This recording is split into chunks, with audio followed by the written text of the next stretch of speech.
He used to tell friends and family, like, essentially, I'd love to make enough money so that I could stop working and go out and make the ocean a bigger part of my life. Their very first year in business, these guys just killed it. They made over $12 million in gross revenue. They were doing all sorts of internet searches, contacting the State Department, jails, hospitals. The family really pulled together and trying to search every possibility where they could locate him. That needle in the haystack. What exactly did they find in the office? An exorbitant amount of blood. It was blood splatter all over the wall, what we would call from someone taking an object, a blunt object, hitting it, a person's head in an upward and downward motion. At 3 o'clock in the morning, Ed Shin was pinging off a transponder located just north of the Mexican border. And he was pinging off one transponder for more than an hour, which is about the time it would take to bury a body. This was a horrific, cold-blooded killing, and he was murdered for the most banal reasons of all, and that's just money.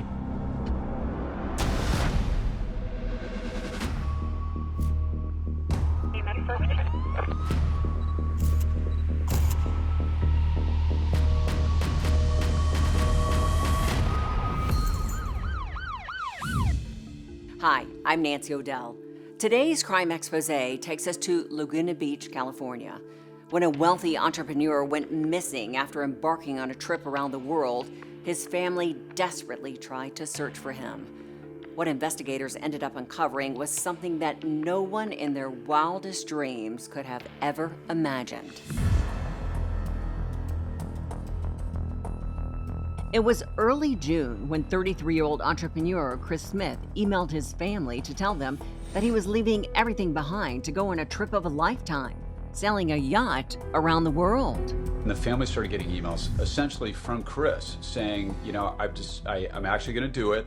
I decided to sell my interest in the company to Ed, and I'm going to the Galapagos first.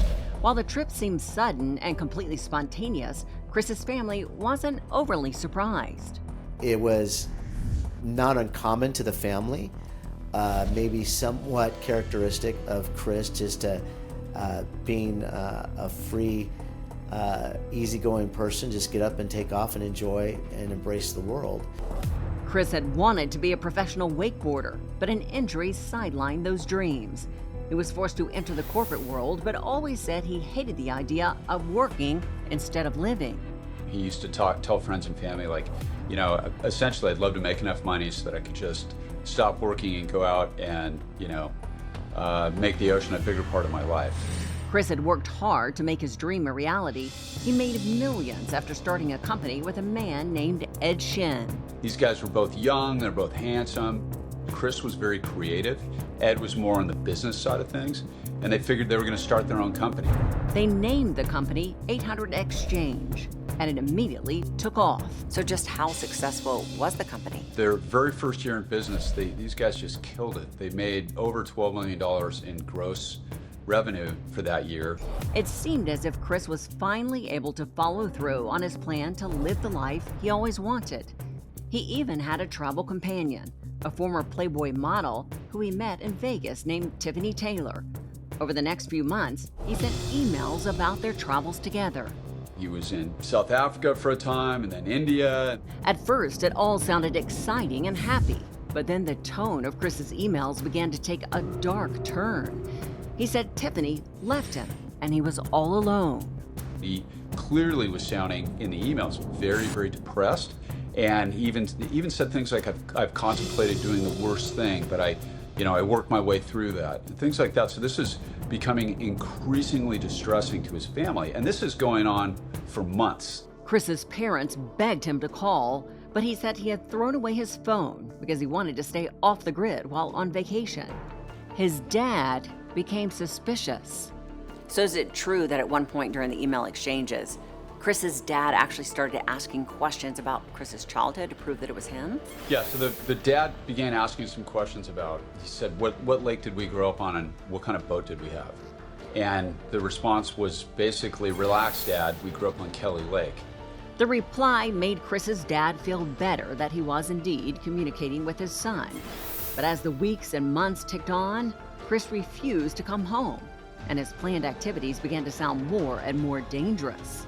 The final email was, I found somebody that can buy Krugerrands, which are South African minted pure gold coins, for a 30% markup in the Congo, and I'm going to go buy a conflict diamond for Paul, the brother. So the last email created this image of a depressed, white kid walking into the Congo with a pocket full of gold coins. After that email, Chris went silent, and his family believed the worst had happened. They desperately tried to find him. They were doing all sorts of internet searches, contacting the State Department, jails, hospitals. The family really pulled together, and they were like their own investigators and trying to search every possibility where they could locate him. That needle in a haystack. Almost a year after Chris left, the State Department got back to his dad with some shocking news. They told him that his passport had never left the country. Had the entire trip been a lie all along? And could Chris still be in the United States? It didn't make sense, and his family was even more determined to find out exactly what happened to him. He said, well, he wanted to go off the grid, and I was actually with him when he obtained a false passport. There's some things that just didn't seem right.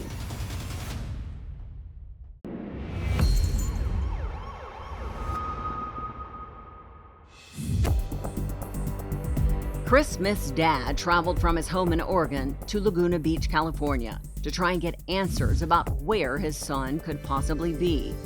His first stop was with Chris's friend and business partner, Ed Shin. He sets up a meeting with Ed Shin, who essentially corroborates that, yeah, I bought Chris out. He was talking about, leaving with this model, and, tells essentially the same story they've been getting from the emails. Ed told him not to worry about what the State Department had said because Chris had gotten a fake passport, so the government couldn't track him. He said, well, he wanted to go off the grid, and I was actually with him when he obtained a false passport. Chris's dad wasn't sure what to make of the information Ed gave him. Desperate to find his son, he filed a missing persons report with the Laguna Beach Police Department. And they also wanted answers from Ed Shin. I'm hoping you can give me the details as to how this all started. Ed told detectives all about the business and how Chris hated the idea of a 9-to-5 job and wanted to escape. He was always talking about making a bunch of money and taking off with it. So he wanted to go to Costa Rica permanently. Ed said he could see that Chris was unhappy and that he was starting to unravel in the months leading up to the trip. He drank pretty much almost every night. Ed told police he hated seeing his friend so miserable and offered to buy Chris out of their company. I'll buy you out of your partnership, $1 million. Ed said the two agreed on a buyout plan and that he had their attorney draw up the paperwork. Ed said he went to Chris's apartment with a separation agreement later that day. And then I went by there in the afternoon and signed it. We shook hands, hugged, and I said, what are you going to do? He's like, I'm going to take off. It was the last time Ed said he saw Chris. Laguna Beach detectives weren't sure where to go next, but as fate would have it, they were about to get help from a private investigator named Joe DeLue. Joe had just moved into a new office that happened to be in the same complex where 800 Exchange had once operated from. After Chris Smith left, Ed Shin moved the company to another location and stuck the landlord with unpaid rent. The landlord of the building hired you to do something. What was it? He requested that we look for Ed Shin because Ed Shin had skipped out on their lease and owed the property management company $40,000 or $50,000 worth of back rent. As Joe began looking into Ed Shin, he learned about Chris Smith, Ed's partner, being missing. And the former detective turned private investigator couldn't help but become curious about the situation. He reached out to Chris's parents. I felt that they might have a little bit more information they could share because there were some things that just didn't seem right. After connecting with Chris's dad, Joe asked to see all the emails sent to family members from Chris. One immediately caught his attention. His dad is questioning Chris to really authenticate who he is and his existence. And then Chris allegedly answered the email and said, "Haha, Dad, if this is a test question, then I'll tell you about Kelly Lake." But he never answered the type of boat that he pulled skiing. At the time, Chris's dad had been relieved to see Kelly Lake, but hadn't realized his second question went unanswered. But that wasn't even the worst part. And a few weeks later, I see a response or outgoing email that Chris allegedly sent to his brother Paul. And in that particular email, he sets it up and says, "Hey, Paul, I think that Ed got into my email. So just to make sure it's you, what boat pulled the skiing and what car did I drive when I was at LG?" And Paul answered both questions. And then it clicked for me that, wait a minute, he didn't have the answer when the father asked what boat. So he had to ask it again in case he was brought up again to him. So in my gut feeling, I just knew that wasn't Chris. It just wasn't. But if Chris weren't writing the emails, then who was? And where was Chris? Joe believed something had to have happened to him. He asked the landlord about the office space that Ed Shin had suddenly abandoned. We asked if it was still vacant, and they said yes, it's been vacant since Ed had moved out. So we asked if we can go in there and take a look. Almost immediately, Joe saw signs that something bad might have happened there. I noticed blood splatter within the door jamb, and I said, "This looks like blood. We need to call local law enforcement and have them come and check this out." What exactly did they find in the office? An exorbitant amount of blood. It was blood splatter all over the wall, cast-off patterns from what we would call from someone taking an object, a blunt object, hitting it or striking a person's head in an upward and downward motion. After a little bit of genetic testing, it was quickly determined that that blood belonged to Chris Smith. The results of the audit that I did showed that a considerable amount of funds were embezzled.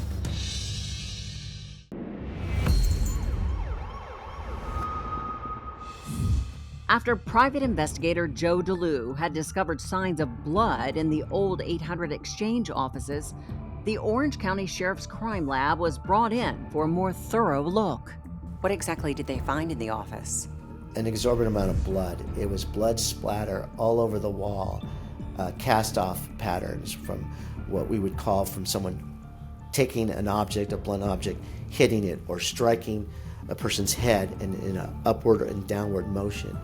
It looked like a cluster of stars with how much blood was on the ceilings, on the wall.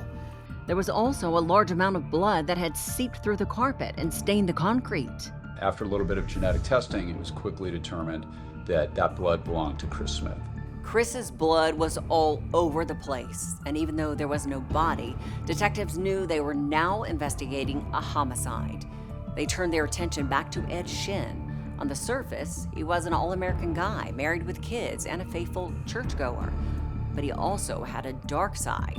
Detectives learned he had a gambling addiction and had been convicted of embezzlement. We would, do different things, spend, sometimes holidays together, go to special events together. Joseph Gray had met Ed Shin through a church group. They quickly became close friends.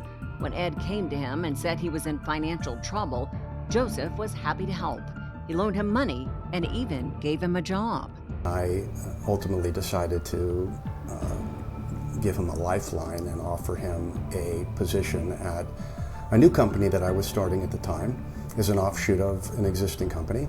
It was at Joseph's company where Ed and Chris Smith first met. The two hit it off and eventually decided to start 800 Exchange, which ended up being in direct competition with Joe's company. It felt like a huge betrayal. In the case of Ed, I did a number of things for him and his family and did not expect to be treated that way. But that was just the tip of the iceberg. Months after the pair left, Joseph discovered that Ed Shin had secretly been stealing from his company. The results of the audit that I did showed that a considerable amount of funds were embezzled, and we also knew that leads were also redirected, taken, stolen which are fungible, that can be converted into cash. Joseph pursued criminal charges against Ed, who ended up pleading guilty to embezzlement. Investigators learned that Chris had been worried that Ed had done the same thing to him and had asked to see the books right before he disappeared. And as soon as he saw the books, he was going to see that Ed had stolen millions of dollars from him and blown that money in Vegas. Ed Shin was arrested and taken into custody. He once again denied having anything to do with Chris's disappearance. Ed sat down and told the exact same story that he had provided to the Laguna Beach Police Department. And then they hit him with the evidence that they had. There's blood in Chris's office. We know that, and we know it's Chris's blood. The detective pushed, but Ed stuck to his story. I didn't kill him. Did you fight him in the office? Not physically. I mean, we've had shouting matches. You have never physically touched him in a fit of anger? No. Ever? No. Detectives told Ed he was under arrest for murder. They then left the room, and when they came back, Ed Shin had a whole new story. This time, he said there was a fight, and he was just defending himself. He grabbed me, and then before I knew it, we were throwing blows. He said Chris hit his head on the desk and fell to the floor and bled to death. But where was his body? I want to find Chris's body. His family wants to find his body. We need that information, Ed. I wouldn't know. There's no way. I wouldn't know that. Somebody that came and got the body and got rid of it for him. But Shin's cell phone records showed that the morning after the alleged fight, Shin was in the desert doing something. At 3 o'clock in the morning, Ed Shin was pinging off a transponder located at a place called Jacinto Hot Springs, which is just north of the Mexican border. And he was pinging off one transponder for more than an hour, which is about the time it would take to bury a body. Investigators searched the vast desert area but found no sign of Chris's body.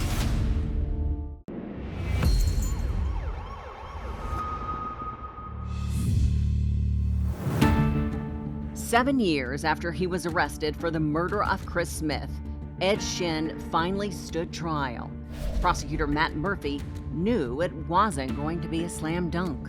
We've got no body, and we have a story from Ed Shin that it was self-defense. He told the jury that the case was about one thing: greed.